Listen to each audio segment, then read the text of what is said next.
you will see today and hear from all of these fantastic people some great stories. They're residents of West Philadelphia.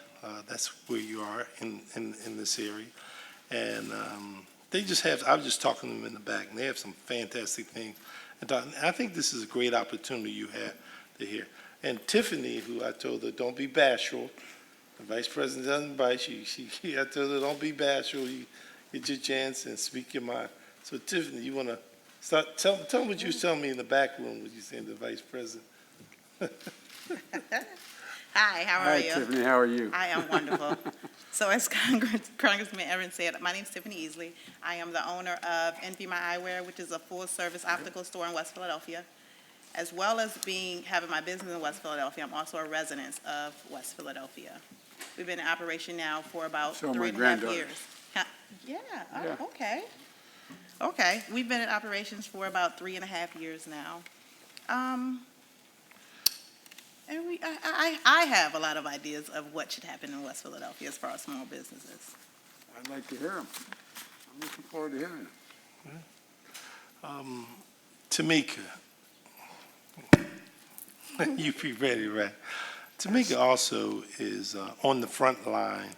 I would deem her as the essential worker in what she does, and she's in a very proud union that does a lot for this city and this country. And I've, had the opportunity to just listen to Tamika's story and the things. So why don't you, Tamika, tell the vice president some of your thoughts. Hi, Tamika. My name is Tamika Anderson. I'm a central worker. I work downtown at 15th Street, the One Liberty Place, cleaning. I also live in West Philly. So basically, I'm here just to find out what can be done different so things won't happen the way that they're happening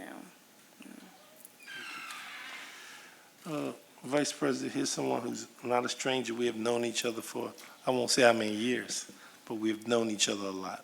I would like for her, in addition to talking about the Enterprise Center, is give you a little history of this location, so the Vice President has a little feel of you, Della. I could never dance well, Della. So I don't know. Well, Congressman Evans, he's probably too young to know anything about American Bandstand. Thank you, I love you. I know everything except I couldn't dance. But other than that, But you are sitting in the birthplace of American Bandstand. Yep. This was the first building built in our country as a television station from the ground up by Walter Annenberg. Yep. And at that time, he owned the Philadelphia Inquirer, and he owned the letters WFIL, which is now at 6th City Avenue, and Dick Clark used to stand right in front of that mural. This is where the bleachers used to be, and this literally was the dance floor. And my last name happened to be Clark. oh, you're kidding. So I took a picture round of this building and said that Dick was my first husband, and it was before I ended up with the building. And I am pleased to tell you, we've been in this building 23 years, and when we moved in 23 years ago, we opened up our doors without any debt, because I was able to convince the business, the federal government, and state and city that we couldn't afford to open up our doors with debt, because we knew we could not be financially induced by our pressure, that we couldn't help minority entrepreneurs. And the organization is 30 years old, and I've been here 28 years of the 30 years. You've done a heck of a job. Yep. Well, I knew, Vice President, that when I walked into the Enterprise Center, that it was God's assignment in my life, and I'm staying here until my job is done. If I have anything to do with your job, it's going to be made easier, not harder. Well, I hope so. I hope so. I'll give you some orders before I leave. All right. I don't have any doubt about that. I don't have any doubt about that. So Vice President, you want to, talk about the Biden plan and. Well, what I'd like to do is, first of all, thank you all. And do we have copies of what I'm, you've gotten it? Okay. Look, the National Bureau of Labor Statistics points out there's 3.3 million business owners have shut their doors since February. 3.3 million. And God willing, a lot will open up again, but 41 percent of African American businesses have shut their doors, 32% of Latino businesses, and 19% of white businesses. And Trump may have forgotten about coronavirus, but he hadn't forgotten about us. And we have 20 million unemployed, you all know that. And the failure to respond to the pandemic, I think the federal government has abdicated any effective leadership role. The White House, at least, has abdicated that role. You know, the rapidly rising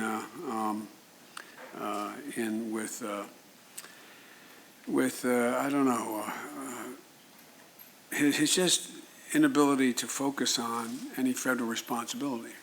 Him saying, I take no responsibility, it's not my problem, I don't have this responsibility. But, you know, what I've laid out here for you is the outlines of a major, a much larger initiative that I hope, if elected, and before we elected, if that occurs, that we're going to be able to do. And so we have to give guidance, it seems to me, better guidance than we've been able to give. And so what I talk about here is Trump has basically had a one-point plan: open businesses, just open. But it does nothing to keep workers safe and keep businesses able to stay open. And secondly, it has done very little to generate consumer confidence. A lot of businesses that are ready to open also find themselves positioned that the customers aren't coming. They don't have the confidence that they're ready and safe. And so I lay out here, and I don't want to get too wonky here, but how I think we should approach it, and what responsibility I think the federal government has to begin to deal with us getting out of this dark hole we're in. And the first one is to, which we've been saying for a long time, Dwight's been saying it as well, and that is you got to guarantee testing, and you got to guarantee the availability of personal protective equipment, and for anybody called back on the job, period. And you have to, and it has component parts. Direct the federal government to provide regular and reliable COVID-19 tests for every worker called back to work. They should be able to be tested and paid for by the federal government. The government would pay for all of the testing and make it available that they have rapid results, and for the duration of this crisis be able to continue to do that. Secondly, you got to ensure that all workers in all communities have access to effective personal protective equipment. We already now know we don't have, if there's another bounce back here, we don't have the equipment ready for this next occurrence if it bumps up. And you see the states now that are showing an increase in hospitalizations.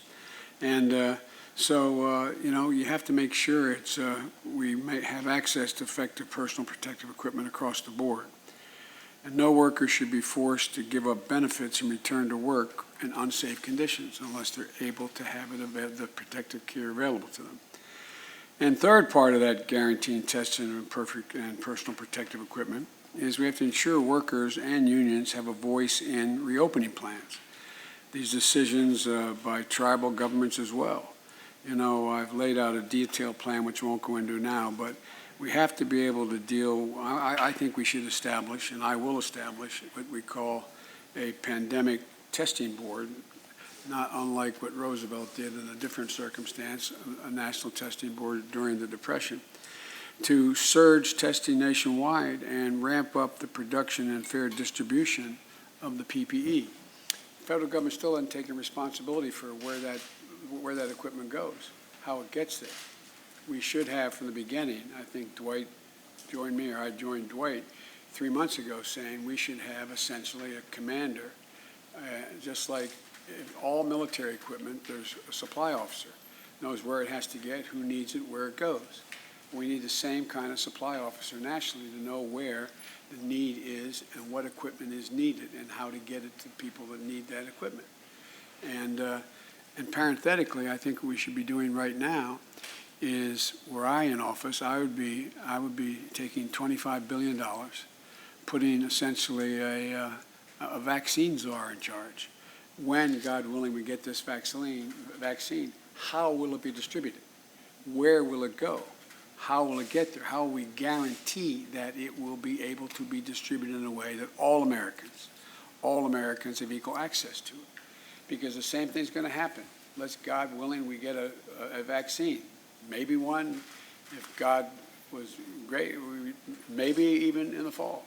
I doubt it, I hope it, but probably beginning of next year. Where does it go? We're going to be faced with the same kind of dilemma, Dwight. How does it get to whom? And how does it not get the way it was, the way in which all the work you guys did in the Congress, all this legislation you passed, most of the help went to the very wealthy, went to the corporations, went to the people who hang out at Mar-a-Lago. They didn't get to where it was designed to get. 40% of all the money for small businesses, only 40% of it got there. And then it didn't get there in a way that I'm sure you can talk to, Tiffany, and others can. So that's the first part of this. The second piece of this is I think we have to guarantee paid leave, for federal paid leave, for anyone who gets sick. And if they shouldn't have to choose between their paycheck and their health. And so what I would do, and I have it laid out here, is that I would ensure paid leave for all workers who get sick from COVID. And the paid leave would be paid for by the federal government, and for as long as they need to recover and have a complete quarantine. You know, and I'd also guarantee federally funded paid leave for workers caring for family members who have COVID, who are back home. They should be able to be off and not have to work. Now, I would also ensure, the third thing I would do, I'd ensure worker protection and accountability. Look, right now, some of you who are, I know anybody involved with labor knows about OSHA, the Occupational Safety and Health Administration. And they have to set down, and they should be setting down, rigorous standards for the context in which it's safe to reopen and how you reopen, in terms of not just social distancing, but in, for example, meatpacking plants, slowing down the line so that people don't have to rush and be closer together, making sure there's plastic dividers, a whole range of things. But that's the job of occupational health and safety. And they should be doing it across the board to give advice to small businesses how they can and should open. And so right now, you know, we have to, you know, we have to be in a position where there's rigorous emergency temporary standards protections for all the workers who go back. And we have to protect workers not fully covered by OSHA. We don't cover some, for example, we don't cover a lot of public employees directing other agencies to enforce this. Everyone should be covered by this, who are ordinarily covered during the period of this crisis. And, you know, we got to pursue tough fines for those larger businesses that don't abide by the standards or recklessly expose their workers to this. I'm beginning to get bored by my own talk here, but why don't I, instead of going through all of this, why don't we talk about, give me your sense of what you worry most about in going to work, opening and having to close while you close and open your business, and what you think small businesses need the most help in. I'll speak later to, you know, building a national contact tracing workforce. We can do, and we can do it quickly. Protect older Americans and people with disabilities who have special needs. There's things we can do. Providing technical assistance to small businesses, from accounting capability, lawyers, the things that need to be able to get access to what is needed out there. You know, we should have, for example, a safer shopper program. If in fact a business abides by all the rules that are set out to enhance the probability that someone can walk in safely and everything is being met, they should be able to get a certificate, a safer shopper, plastered on the window of the business that you can walk in because they've taken all precautions that are rational and necessary in order to protect the safety of the customer. But there's a lot of other things we can do, but why don't you talk to me a little bit about what's on your mind, what worries you most about your business, what worries you most about what's happening to, Tamika, SEIU workers, and thank you for your national endorsement. I mean, you in fact are really up against it, so many folks. We should be, for example, having a circumstance where if we have the whole idea of the thing that the congressman did in terms of the CARES Act was to keep people employed. And so I propose that we have, not just an unemployment system, but an employment system, insurance. So that, for example, if you have 25 workers and you only have enough work for 12, you keep them on the roll, all 25 on, you pay them half pay, and the federal government makes up the rest of the pay. So you're able to keep the workforce in place throughout the time. And the whole idea is once you're fired, once you're laid off, once you leave, the longer you're out, the harder it is to get reemployed later on, especially if in fact you're a minority, if you're black or brown. And so there's a whole range of things we can be doing. But rather than me go through everything that I think we should be doing, because I've been talking about this a lot, tell me what, if I had a magic wand, what's the thing you would want me most to be able to do to help deal with your business, your safety, and what you think we should be doing to help promote and maintain access from everything to capital to employment for small business, particularly minority businesses? Tamika, you heard that, what the vice president said to you, and we were standing in the back room, this is your chance. He was, Really? I mean, I'm anxious to hear. you want She took her mask. You Oh. ready? Go to? ahead. You good, Tiffany? You said that magic wand, and just regards to the pandemic and being a small business and having to open, because the longer we stay closed, I don't make any money. I didn't get a large funds for the PPP. I got what they told me that I could get, even though I was eligible for more. I am most afraid for my staff coming back. Most of my staff had newborn babies during this pandemic. Yep. So they're more afraid to come back and contract the virus and take it back to their newborn babies. So what do I do when I don't have any more PPP? I've dipped into my savings already. I have to open, so I can't really open my store at 100% capacity because me by myself, I can't, service everyone fairly and give them the service that they deserve. I can't fire my employees, because that's my team. I appreciate them and I understand what's going on, but what do I do when they have to stay home, but I still have to open and I don't have any more funds to be able to pay them to stay out, and I can't work at full capacity to be able to have income come in to run my business the way that it should. So I think if you had a magic wand, and if it was up to you and you were in place to do so, to make it a little bit easier for small businesses like mine, not small businesses like, and maybe I shouldn't say names, but like the larger corporations that are considered small businesses, but to really make it easier for small businesses that have, anywhere between 20 and less employees to have access to capital, to have access to some government funds to help you to continue to pay your employees, to help you to continue to stay open.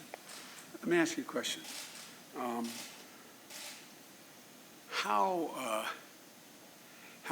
many employees do you have? You've Originally it closed was 6.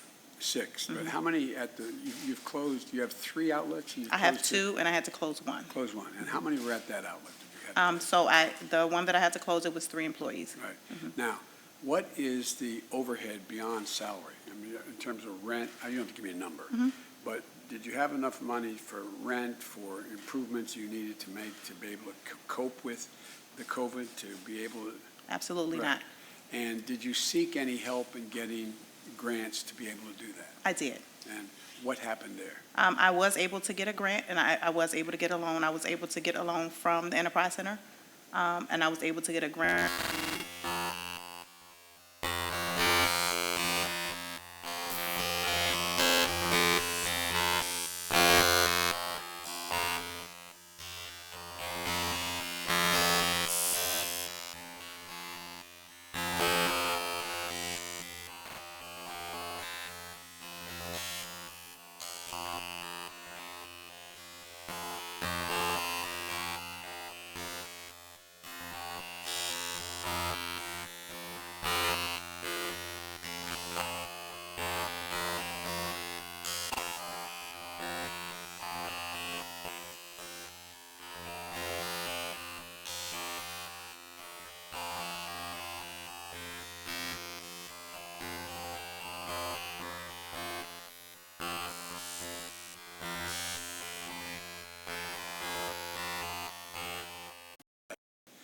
But with regard to the whole notion of whether or not you're going to be able to restart a small business, one of the things that, as I indicated before, is that too much of the money in these programs has gone to big business. Most people don't think 500 employees is a small business. And the mainstream business, Main Street businesses like yours that have fewer than 50 employees, fewer than 20 employees, some as few as 10 employees, they're the ones that are getting crushed right now. And so I think we have to have, also enough technical assistance to be able to provide small businesses like yours with the ability to have access to accountants and lawyers and others to how you apply for, how you qualify for, how you, in fact, can take full advantage of what is out there that's not being taken advantage now. And so I really think that one of the things that we have to think about is this testing and tracing. That also is going to take a lot of pressure off of employees who are coming back to work to know when they go home, they are going to not be taking it home to their their family, whether they're taking care of an elderly mom or they have a 6-month-old baby. But it requires also to have all the protective gear and the safety circumstances required for your particular business. Every business is slightly different. And so tell me about your business. Tell me about the dealing with the eyewear. Do you do testing? We do. So we're full service. So I have optometrists that come in, and it was hard trying to get them to come back. We did follow the CDC guidelines for optometrists, and because they work closely with the patient, and then when the patient comes out, as an optician, we work closely with the patient. So we have to be in close proximity to the person that we're working with. So we do try to take temperatures. We do require everyone to wear a mask. We do have the hand sanitizers. Those things are running out, and it's very hard to get.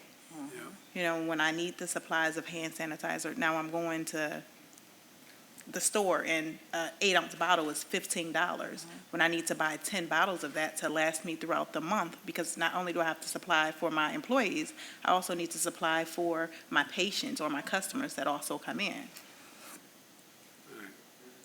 I think that should be covered by the federal government. I think this should be covered too. I think it should be covered. And but I'm serious. But it is, and under the way the law was written, it was intended that it be able to be covered. But what happens is people don't know enough to know what it is they can qualify for and what they can get. Tell me, Delna, what you, when people are coming into the center and their businesses are in trouble, what do you tell them? I mean, what's the most frequent thing that you get asked for help for? Capital. Capital. Yeah, but before we leave Tiffany's story, I want to make one point. I thought it was tied to it. I wasn't trying to leave it. Yeah, she's one of our clients. Okay. Okay, is that Tiffany is a good example of an entrepreneur that was working in what I would call pre-pandemic, the old economy. We're now facing an economic reset, and there's going to be a new economy. And so an entrepreneur like Tiffany, who required a place-based strategy of a client coming in her door to get glasses, and we had this conversation as we were waiting on you, is that she now needs to pivot to build a technology infrastructure for a e-commerce, so that whether I go to her optometrist or not, I can send her my prescription. I can look online at her eyeglasses, and she can still generate revenue while we continue to figure out this COVID-19 pandemic and PPE, because she still needs to get business, but she doesn't have the dollars now to invest in that technology platform that she needs in order to be ready for this new economy. And so going back to your question and my response around capital, right? Yep. Is that as you were driving to this building here and to this center, you entered into a distressed community. And so one of my first orders, because I'm bossy, is that as you look at these distressed communities, I'd like for you to change your lenses and look at them from a standpoint, how do I use my influence to convert them from distressed to prosperous? And how do we lay those sticks strategically to accomplish that? And one of the biggest things in these distressed communities is undersupply of capital, right? I would like to see Tiffany become multi-millionaire, Me too. okay? Do acquisitions, but we don't have the capital as a service provider to invest in her, and we don't want to be just debt lenders, we want to be also equity investors. So we need blended capital, right? Because right now, when Tiffany comes to us, all we can do is make her a loan, and what we're doing, Vice President, is stacking on more debt, stacking on more debt. She'll never be able to grow with debt. It puts her in a position of where she is a risk manager versus a growth manager. I got that, and that's why this is not the totality of what I've done. As you probably know, I doubled the amount of money for this SBA and small business loans, Yep, and I yep. cut the interest rates on it, and you know all this stuff about I got another wand, too. Yeah, well, I tell you what, well, the other wand is that, but what I was trying to get at is the immediate concern this moment. Yeah. One, we have to, look, I see this in two phases. The first phase of this is, how do we deal with the stimuli to keep the economy from completely crashing? And the second thing is, how do we then rebuild the economy? How do we reinvest in the things that are going to be the future? How are we going to bring people to a different place? Right. And they require significant investment. It's For example, significant. For example, I call for over $1 trillion in increased spending by the federal government on infrastructure, including dealing everything from housing to a whole range of things. I mean, and in addition, we should be moving in a direction that, look, I'm the guy that managed the $830 billion handed out in our administration in the Recovery Act. And if you remember, you got a lot of it, and that less than 0.2% was waste or fraud. But it requires a national plan, it requires a national coordination, and it requires to have the fancy word that is used in Congress is that there should be someone who is able to look into all this. In other words, somebody follows this every single day that's independent of the president, independent of the Congress says this isn't being spent well. Inspectors General. Well, guess what? This president's fired every inspector general.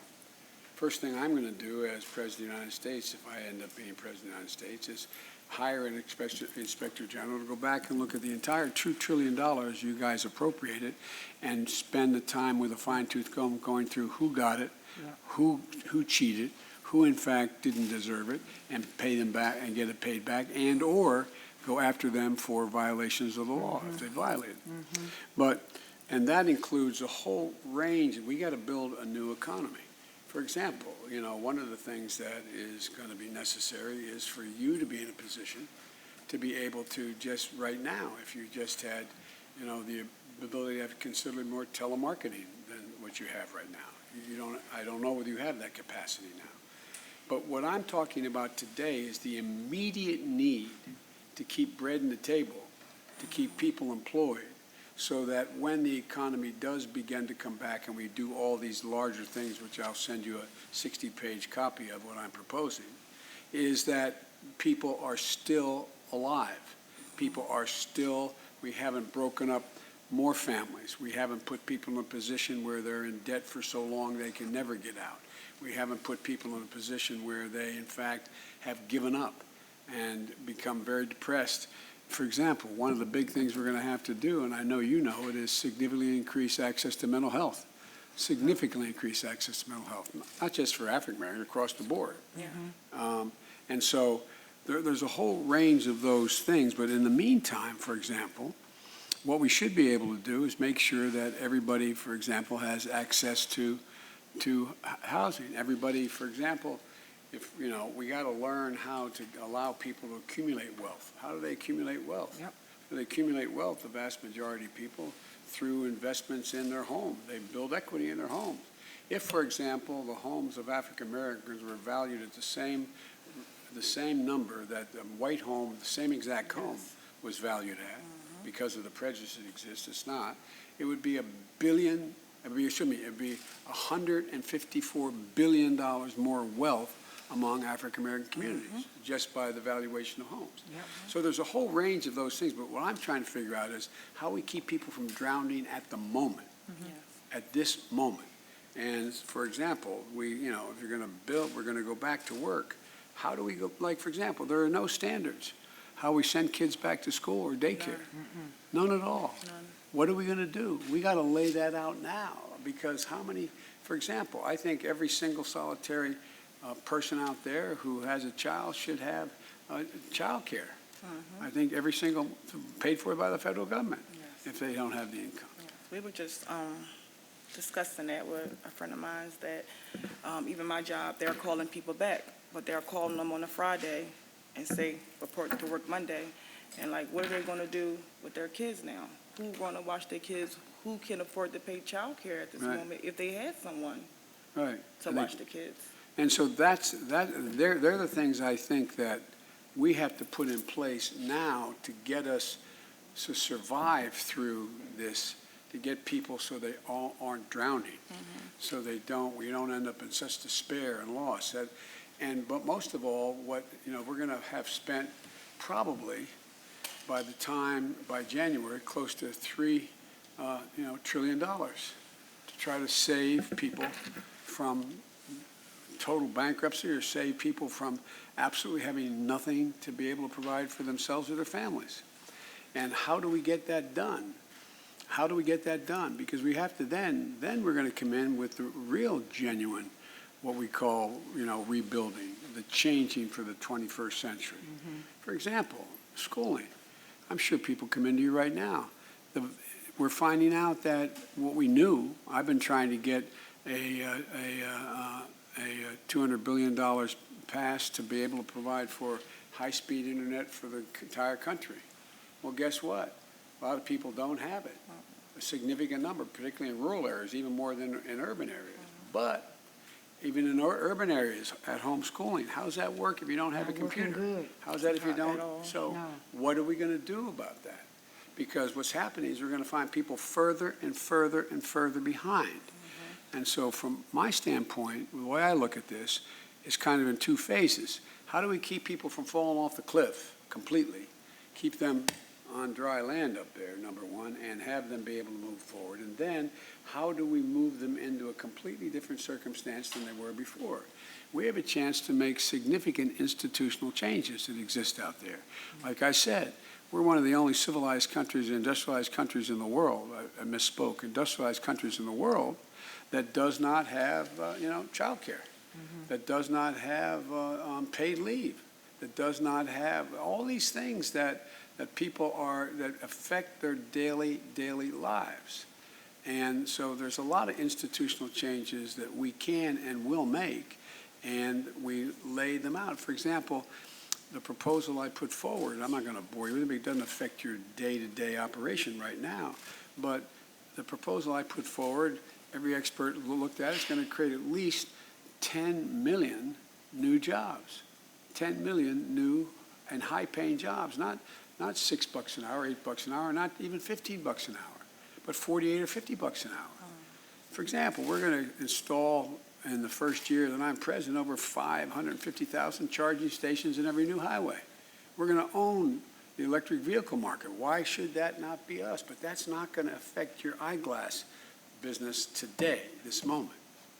And so there's a whole range of things and so what I'm trying to find out today is how do we build, for example, everybody's been saying, all the experts have been saying from the beginning, that you have to test and trace. You see what's happening when you don't trace. You see how the coronavirus is escalating in states now, okay? Not all states, but at least 12 of them escalating. And probably going into the winter, it's going to probably get worse. So what are we doing? Well, there are a lot of people that are unemployed now, particularly young people. What I'm proposing that we do is we have a nationwide data-driven disease surveillance system. We need to hire 100,000 people now as tracers from communities. Pay them a decent wage, to be the ones who go out and trace when they find a new COVID case. That's the thing, only thing we know, what's going to ultimately, before vaccine, that's going to make a difference. That's going to keep things down. But we can do that. For example, but permanently, I think we need a new.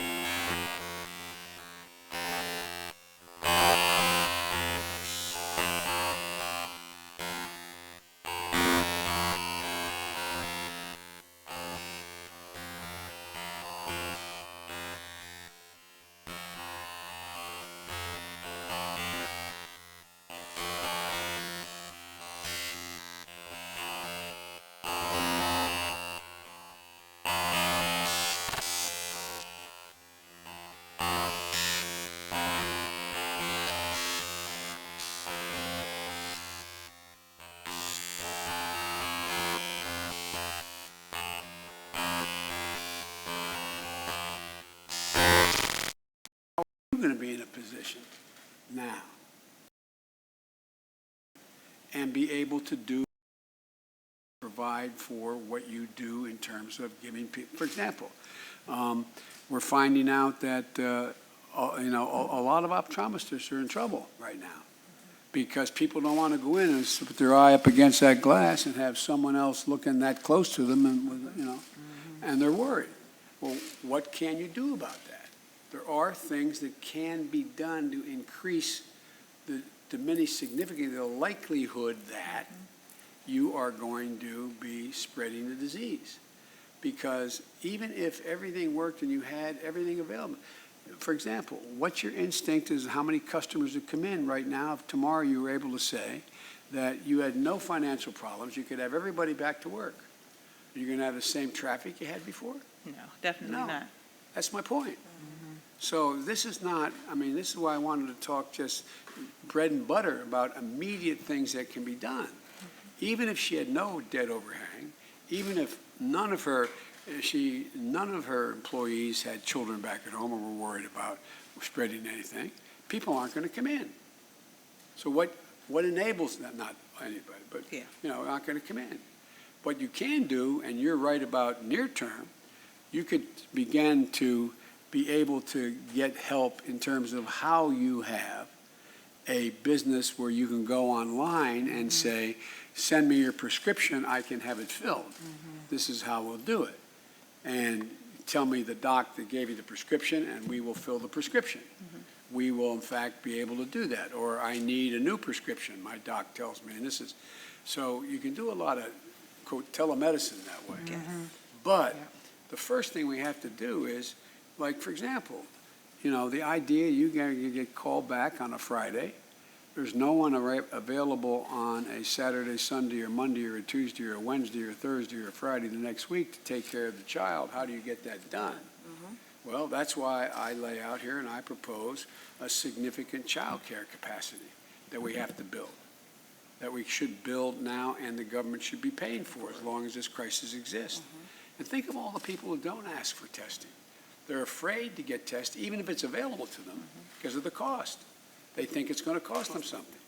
And if they get sick and they have to acknowledge they're sick and quarantine for the days that they're sick or while they're sick, the cost of hospitalization. Right now, the President of the United States is trying to do away with the only health care policies out there. And you have millions of businesses, major businesses that have gone out of business where you, in fact, you lose your ability. They've gone out of business, big ones, where they provide health insurance. They've gone out of business, and what do you have? You've been paying in half for that program. Well, I think under the existing law now I think the federal government should pay the other half, as long as this exists, so you can maintain your privately held insurance. But the generic point I'm trying to make here is, and this is kind of, there's so much out there, is one, how do we enable you with surety to be able to go back to work and feel safe yourself, number one. Be able to ensure that your employees are physically safe. And thirdly, have a sign on the door that customers say, I can go into that business and I know I'm going to be protected because they've done everything that has been said that needs to be done in order to enhance the prospect that I will not, whatever I get in that store, whatever I get in that facility, I am going to get in a way that is not totally dissimilar that like it was before the COVID hit. And so that's why we need to be able to guarantee that we federally fund paid leave for workers who are caring for their families. We need to ensure that all workers that get sick from COVID, for as long as they need, that they're going to be, that their costs are going to be paid for by the federal government. We need all the things that needs to be done to make sure that you are safe and your employees are safe and your customers are safe is in the meantime paid for by the federal government. Now, you shouldn't have to borrow that money. This is a crisis. This is a national, international health crisis. And so if we don't do that, it's going to cost the government a lot more down the road. Because if we can't keep these businesses open, what happens? I got an idea. Sure. One of the largest industry clusters for minority businesses is in janitorial. And so as we think about getting people back to work, many buildings like this are accustomed to regular cleaning. But now you have to do a higher level, which is called sanitizing. Yeah. And so here in Pennsylvania, a group of minority and business and civic leaders have come together and formed a PA COVID task force. And we've been looking at janitorial firms and thinking about how we help them get their certifications and licensing for this higher level of cleaning. And so, Vice President, it's a way we could get people to work right now. Yes. Because every restaurant, every business could put an emblem that says, this building was cleaned. Exactly. And that should be- sanitized. And that should be paid for by the federal government. I agree with They that. should not, well, that's part of my proposal. Okay, all That's right. part of my proposal. The whole idea is how do you change the circumstance where when the press and all of us leave here, we would feel confident to walk into a building. Look, we talk about essential workers, how we so, give them such credit. We clap for them. We bang pans together. We do the rest. Well, I don't want to clap for them. I want to pay them. Yes. Pay them a living wage to do what they do. Because a lot of them are losing their lives. You're going in and you're sanitizing that operating room afterwards. It exposes you. The fact you don't have all the protective equipment these janitorial services don't have. They should be able to get that because they're doing a public service in addition to being able to get paid. Yeah. And again, well, there goes that big spending Democrat again, spend all that money. If we don't do this, we're going to be in deeper trouble economically. Why are we, when we learned about the coronavirus the same time that countries like Germany and South Korea and others found out, why are we, in terms of on a percentage basis, why is our unemployment so much higher? Why is our death rate so much higher? Why do we have so many cases that have been diagnosed so far, compared as a percent of population? Significantly higher. I don't mean, obviously we have a larger population, but a significantly higher percent of people in the United States who have contracted COVID. Significantly higher percentage based on the population that have died. Why? Because the federal government and this administration, this administration did nothing. They did nothing. The Columbia study at Columbia University points out that the president acted just 2 weeks earlier, 54,000 more people would be alive today. Alive today. Today. And so that's why we can't waste any more time. Imagine the impact on the economy. And just think of it in terms of numbers. If those 54,000 people were still alive.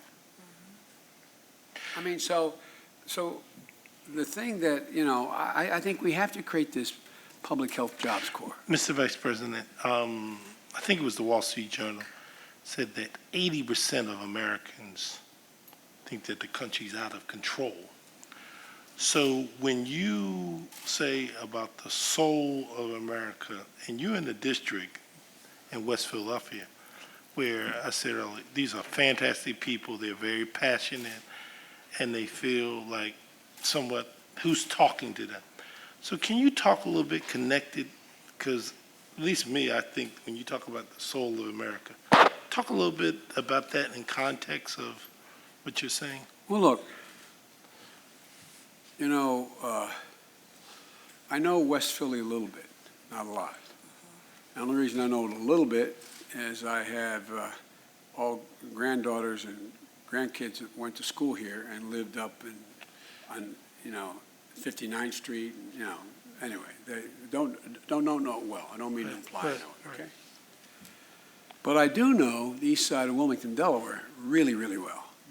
I do know my state has the 8th largest African-American population in the United States of America. Okay? My city is well over 50% African-American. That's what I come out of. I know it. Here's the point about the soul of America. This president, from the very beginning, from the moment he came down that escalator in his golden building, what did he start off saying? I'm going to see to it that we get rid of all those Mexican rapists. That was the first thing he talked about. Secondly, what did he do? He decided that he was going to pit us against one another based on race. When you saw those people in Charlottesville coming out of the fields carrying those torches, their veins, they're bulging and screeching that anti-Semitic hate and bile, using the same phrases used in Germany in the early 30s in Nazi Germany, accompanied by the Ku Klux Klan. The grand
need to make these systemic changes, dealing from racism to structures that our economy has have any money. So for me, I think it's important that we lay out what isn't happening who it's negatively affecting and why it is a continuation of the systemic problem we have. Why, by the way, the unemployment rate among Latinos is higher than among blacks. They're both ridiculously high. But what do we talk about? Well, we got to take the blinders have been taken off the American people. And they're looking at it and they're saying, we got to do something. This is not who we are. This is not the world I want my kid growing up, even if they are upper middle class folks. This is not the world I want my kids growing up in. So we have a chance. But I think it's important to lay out ahead of time what are the things that will most affect your collective ability to be around, have jobs, and have the capacity to grow when we get this under control. And that takes you to the thought about wealth. That's why every single first-time home buyer, I provide for a $15,000 down payment, period. Period. That's why I make sure that we double the amount of money that goes from the federal government to small business operations in every state, from $1.5 trillion to $3 trillion. I mean, it should be $3 billion, taking off the sidelines about $60 billion. That's what it will do. That's all about people being able to get the kind of loans and or guarantees that they need to be able to move. We have to start educating people that the evidence is that black entrepreneurs are equally successful as any other group of entrepreneurs. Their success rate is as high or as good. But we've got to provide the mechanisms. And I guess, as I said, maybe this is just too wonky, as we say, too much detail about how to get there. But we have to do, in my view, we have to create a testing and personal protective gear right off the bat for businesses that they don't have to pay for so they can, in fact, move forward. Secondly, we got to go out there and we got to make sure we're in a situation where we guaranteed paid leave for anybody who cannot show up because they have somebody suffering from the disease and or they have to be quarantined. Thirdly, it seems to me we have to go out there and make sure that we're in a position where we ensure workers have the protection and there's accountability for those companies, those bigger companies that don't provide that protection. And that's where you get in the whole idea of what are the standards that are going to be set up by OSHA and how we're going to make sure they're kept. I think we have to build a national contact tracing workforce that has the benefit of putting 100,000 people to work now. They get paid in excess of $15 an hour just to do the tracking by the federal government. That's the thing that's going to pull things under control. And I think we also have to protect older Americans and those with disabilities and, require big employers to tailor work requirements to their needs. And we have to create this, I think, this safer shopper program, because no matter how good you do, unless people are confident they can walk in and be okay, they're not going to walk in your door. And then we have to restart small businesses. We got to do it in a big way, and that deals with everything from allowing you to be able to get grants for fixed cost in addition to keeping people employed. We have to make sure we grant businesses a cost of restarting in this challenging environment. And we have to reopen our schools and our child care programs. But there's no guidance. There's no guidance out there for how you do that. No guidance. So that's, and I think this is a reflection. If we don't do this, Dwight, it does reflect the lack of a soul. Because so many people are in trouble right now. And we're getting virtually no guidance from the White House. Just going to open up. He's going down to Texas on Juneteenth, right? The first major massacre, literally speaking, of the Black Wall Street, right? Years ago. And he's going to have a rally. He's going to have a rally. And he doesn't wear a mask. And he doesn't think these, I mean, come on. In the meantime, this is not your problem, but it's going to be your consequence. is also doing enormous damage to us internationally. We walk away from any cooperation with the World Health Organization. We walk away from any cooperation on vaccines. And I see what worries me the most, I see nothing that is being done to prepare for what the experts and scientists are telling us is likely to be a bounce back. You already have the CDC say they do not have enough protective gear stockpiled now for what's happening. You got 12 states. I'm praying that this is an aberration, but I don't think so. I meet with almost 4 days a week. I have an hour to an hour and a half briefing with Vivek Murthy and the former head of the FDA and the health staff. They're worried. They're worried about what's coming back. And again, what we said from the beginning, I'll stop. You got to have testing and tracing. You've got to have all the protective gear necessary, and you've got to have it stockpiled now, just as a bare minimum to start. But I also think that what we should be doing is giving you and other businesses the ability to say, this is a circumstance in which you can reopen safely. These are the things that have to be done in order to do that. We will pay you to help you do that because it's in the national interest to do that. You will be able not only to be able to have money to keep people employed, but to provide for overhead and infrastructure that you need.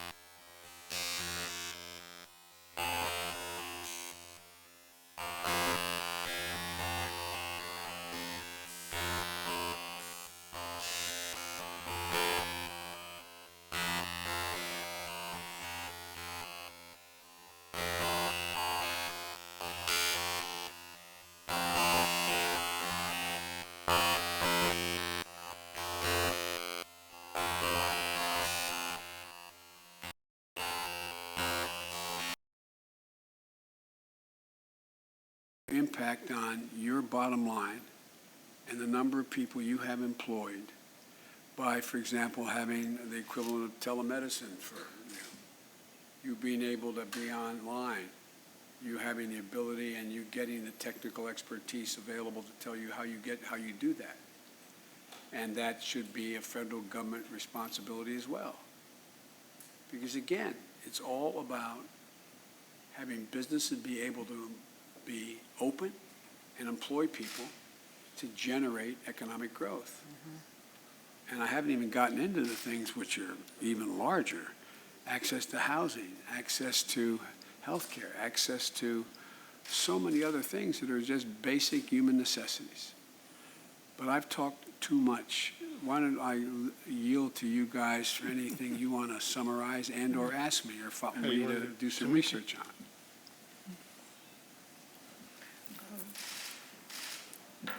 You actually touched a lot of the things that was going through my mind as far as how we go back to work in a safe environment. What is the plan for some of the people in my community that won't be able to go back to work, that once the unemployment runs out, then what? It's not going to. We cannot let, as long as this crisis exists, we have to make sure that unemployment is paid. And the unemployment that these guys put together is the most generous unemployment program in American history. $600 on top of whatever your expected unemployment would be.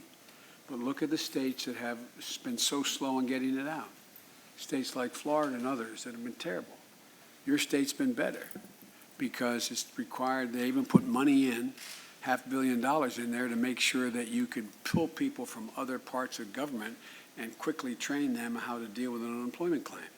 Because the number of claims is overwhelming, more than any time in American history. But you're going to be able to get unemployment. We're going to be able to have unemployment for anyone as long as this crisis continues. And for businesses that are larger than yours but smaller than the big businesses, but even those, we should have basically employment insurance. If you had 20 employees, you only needed 10, you keep all 20 on the payroll, they all work half-time, and the federal government makes up the rest. So they get their full salary, you have all the workforce you need, and people aren't left out and sitting home and then end up in a circumstance where they're collecting unemployment. And you know as well as I do, you know extremely well, Della, that if you have someone who has the same exact background and record as the other person, one person's been unemployed 3 weeks, another person's been unemployed 6 months, and they both apply for the job, what happens? The person's been around 6 months, they just take off the table, they don't even look at them. Implication is they must be not as good as the other, or they would have been hired already. So there's a real concern about providing people with some dignity. Just some dignity. My dad used to have an expression, though. He said, Joey, a job's about a lot more than a paycheck. It's about your dignity. It's about respect. It's about your place in the community. It's about being able to look your kid in the eye and say, honey, it's going to be okay. It's going to be okay, and mean it. We moved from Pennsylvania. When Cole died, I was in grade school. My dad didn't have a job. I remember him walking up the stairs and saying, honey, you're going to have to go live with Grandpa. It'll be about a year. The longest walk any parent makes, and a lot of black and white and Hispanic parents have made that walk. He said, I'll come home every weekend. Only 157 miles down to Claymont, Delaware. And I thought, God, that's like going to the moon. I was in grade school. Well, I then moved down to Claymont, Delaware. You know Claymont. Okay, well, you know, Claymont was a real working class town, a steel mill town. Get up in the morning when there was frost in the window and drive you to school, turn on the windshield wiper, and there'd be an oil slick. Not joking, an oil slick on because there's more refineries and Marcus Hook in that area than anywhere else. Pennsylvania didn't do much about it because the prevailing wind is south and east. So, you know, I'm not looking at, you know, I think people are going through the devil. But at least my dad, he thought that he meant it. We're going to be okay. He thought there was kind of an even shot out there. Kel took 2 years to be able to get enough money to 3 years to be able to put a down payment on a house. We had, you know, 4 kids, 3 bedrooms, and a grandpop in a split-level home. We didn't think anything wrong with that. It was a safe neighborhood. But my point is, he had a shot. Look, all the people don't get a shot now, even to get there. This is not only about dealing with, in my view, it's not only about restoring the dignity and soul of this country. It's about this time when we have a chance to rebuild a middle class, bring everybody along. Everybody. Black, Hispanic, disabled. Bring everybody along. And we can do this. Because the public is now seeing what happens when you're left out, you're left aside. More of your folks have died providing services. The grocery store workers stacking the shelves have died. And all of a sudden people are realizing that people who can shelter in place, like you all have been able to do, and me, who's been carrying this on their back? The essential workers. Anyway. I think they want to take a picture of us. Like, that's what you want? Well, does anybody want to say anything? Because what I need is your phone numbers too. Okay. So I want to be able to call you too. For real. One of my big concerns, Vice President, is time.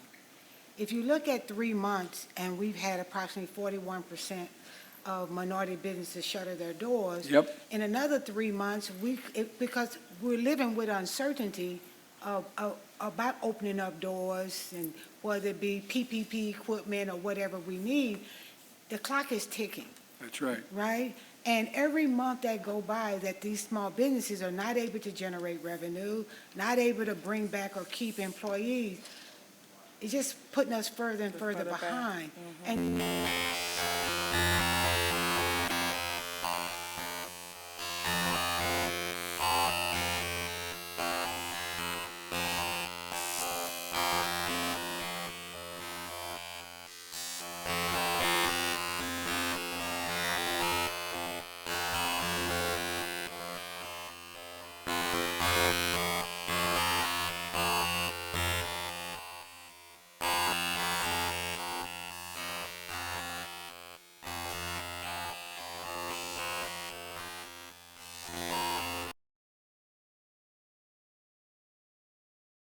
available to small businesses.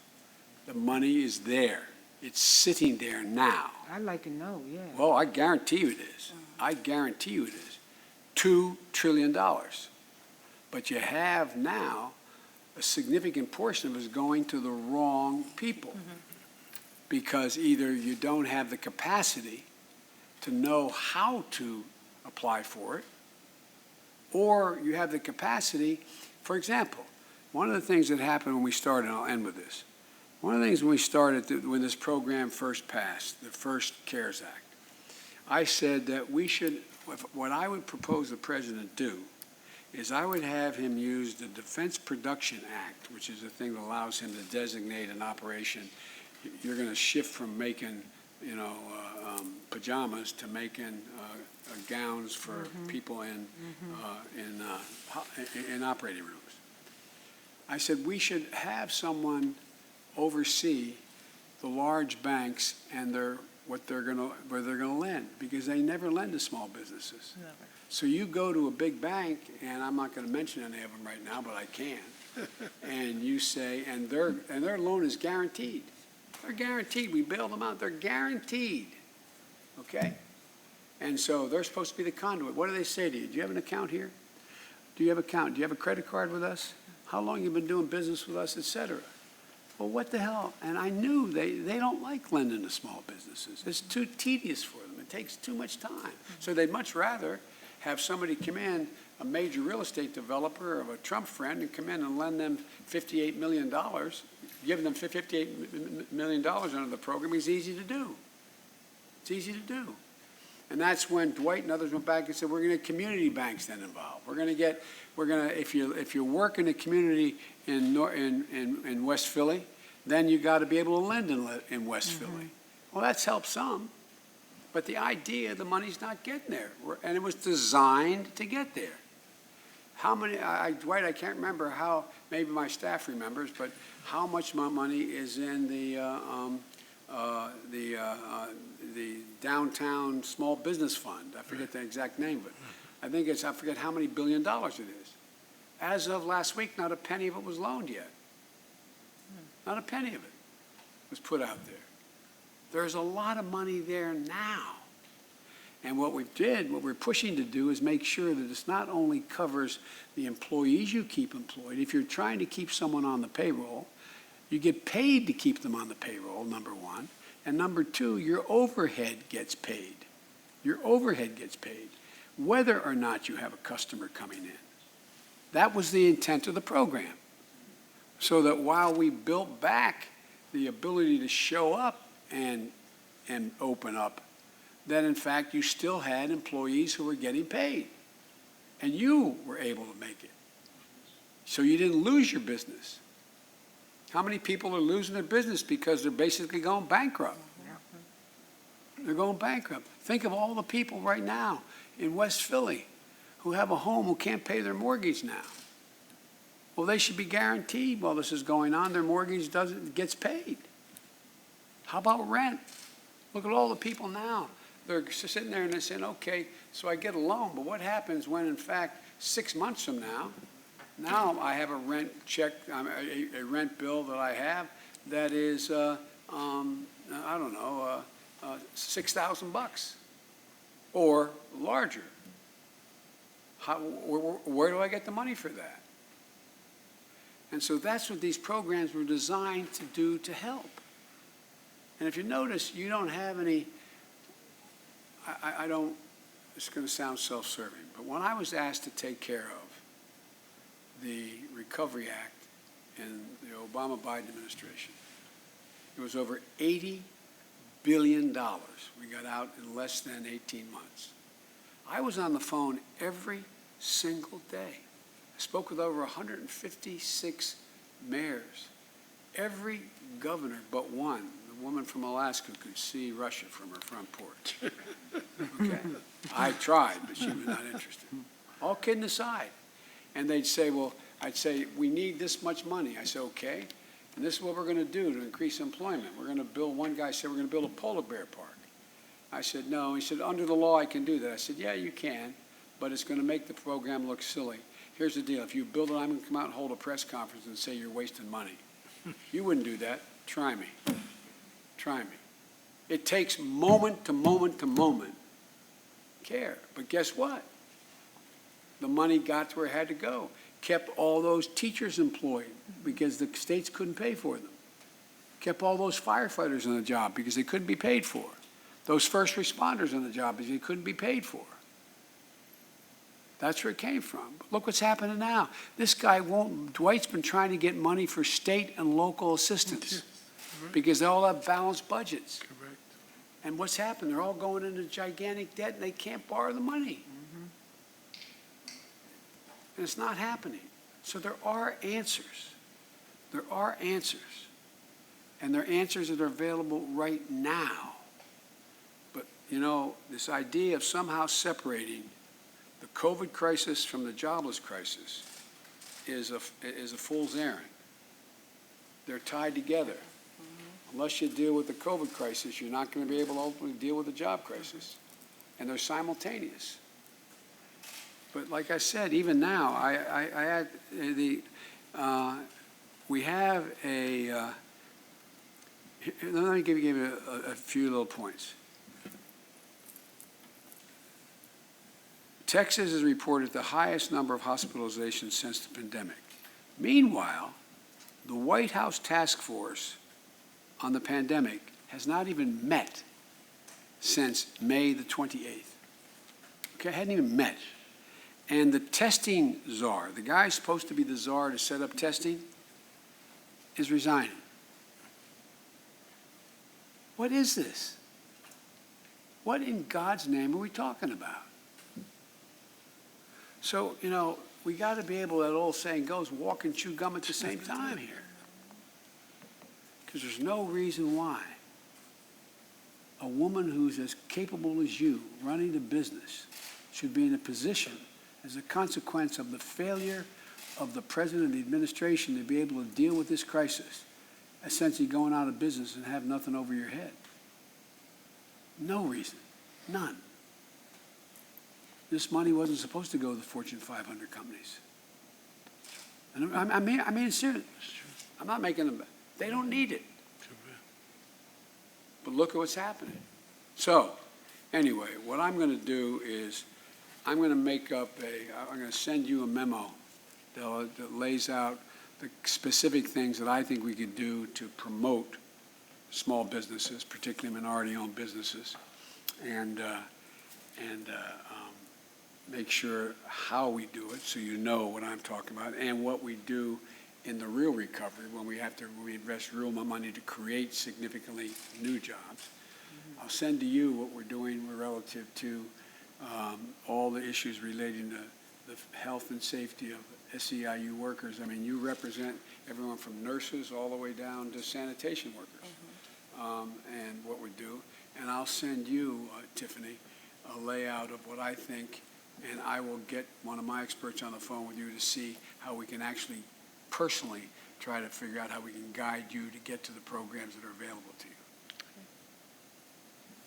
And just send me that I want to win. Well, Dwight, you know, if I win, it's in no small part because you came out early to say I should win.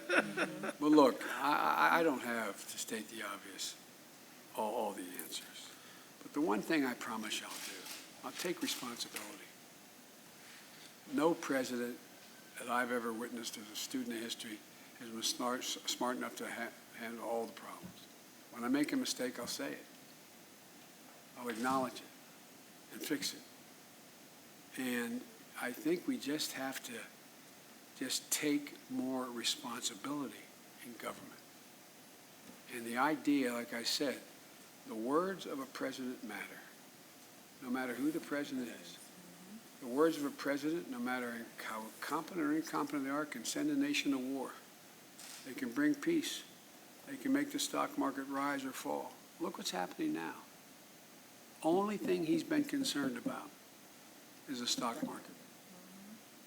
And there is very little correlation between the health of the stock market and the quality of life for the vast majority of middle class and working class and poor folks. It's just almost totally disconnected. Doesn't mean it's not a good thing to have the stock market boom, but it does mean it's not a good thing when there's no way in which that wealth is able to be shared. Imagine if we had that $2 trillion tax cut that he promoted and got passed for the wealthy. Even places like the Heritage Foundation said that didn't grow the economy. $2 trillion. Imagine if we had it right now to focus on the things that can build a new economy, invest in everything from teleconferencing to providing for the kind of help.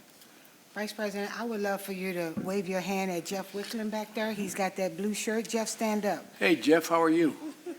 Jeff has been with the Enterprise Center over 20 years, and he manages our real estate and facility, and he helped to make this event successful today, and I just want you to recognize him. Well, Jeff, thank you very much, pal. I really mean it. Thank you. Thank you. So we're going to take a group